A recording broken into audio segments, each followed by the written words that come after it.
Welcome back to Quarantine 101 with Renato. Today, a little dreary outside, so I decided to pick up my spirits by creating a recipe or putting together a recipe that was first introduced to me when I was back in Vietnam. But this time I was in Hoi An, which is known to be the lantern city. It's very romantic with the lanterns in the cityscape.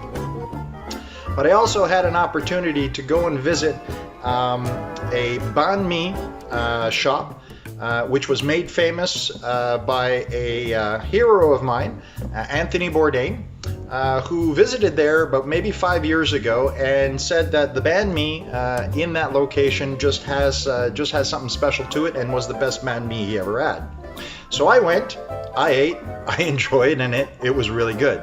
So today's recipe is inspired from that trip and from that experience. So I've put together a little video. It's a little long, I'm not gonna lie. There's a lot of parts to it to create everything that goes inside the Banh Mi.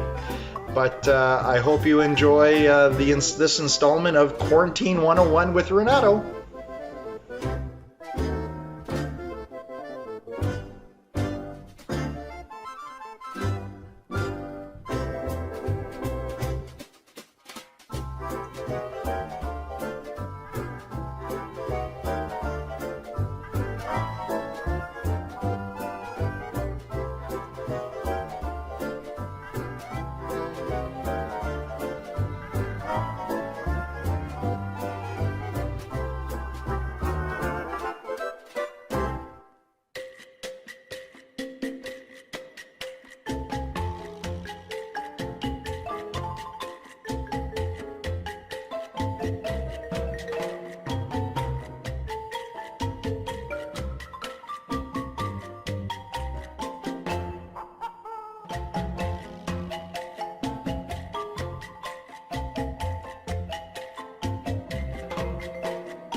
So we have all of these ingredients that need to be put in, and we're going to start layering from the bottom up. So we'll go ahead and open up our warmed up banh mi, and we'll take our first ingredient, which is going to be a little bit of cream cheese. So we'll take some cream cheese. Now there they used a different name brand of cream cheese, but here for our purposes we're just going to use some regular cream cheese that got from Provigo or wherever I was when I picked it up. So we'll just go ahead and add this in. So there's our first good layer of texture. It's a little, I should have warmed up the cream cheese. It would have been a little easier, but you can only do what you can do. Next up, we're going to go with some pork pate. So want to be generous here, not messy. Good thing I've been cleaning in between. Want to be fairly generous with all of the ingredients, because this is just an explosion of flavors for your senses, for your mouth, for everything that's delicious in the world. So next we're going to go ahead and put in our chicken that we made earlier, and I did have my tongs. I'll get another pair, which is kind of stuck to something. There we go. So we're going to go ahead and put in our chicken as our next layer. So this is the chicken with all the onions and hoisin sauce and garlic and fish sauce and sriracha, and well, I think I'll have enough here for at least 2 sandwiches. So we have a healthy sandwich coming along now. The next thing I would like to put in,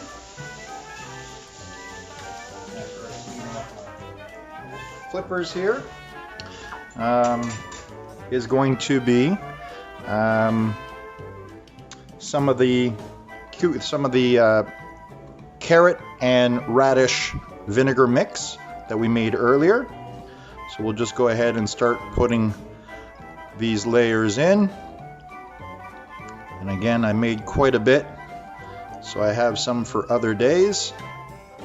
Look at that nice slaw right there.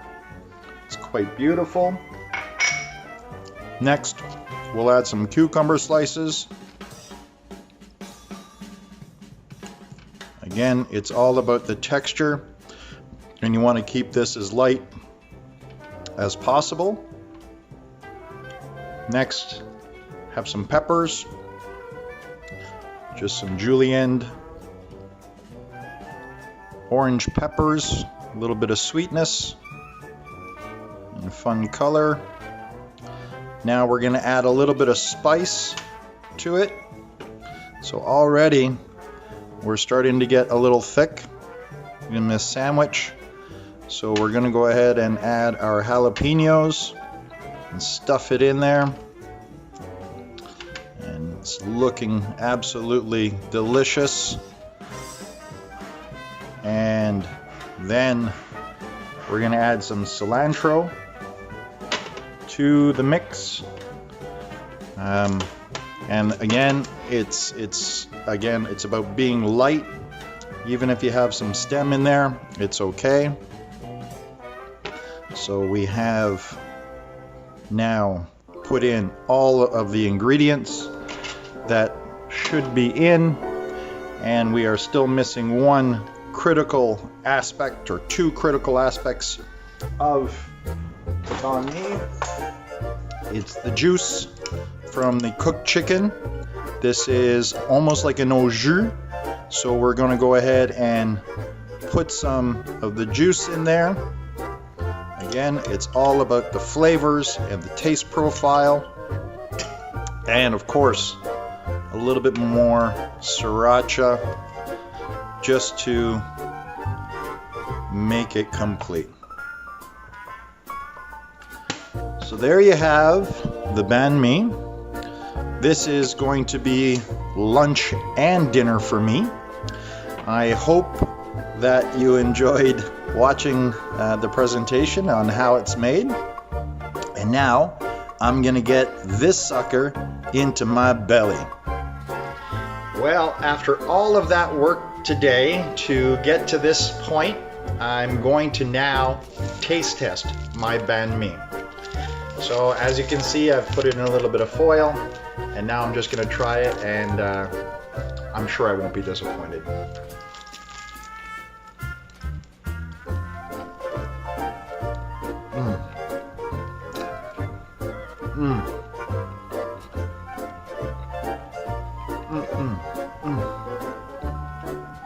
Oh my God. If I didn't know any better, I wouldn't have thought this was made by me. Hope you enjoyed the video. I hope you try, and let me uncover this a little bit.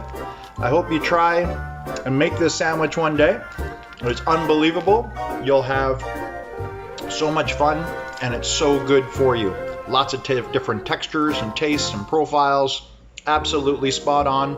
And the great thing about this, we went tip to tail for absolutely everything. Enjoy, and stay tuned for the next video.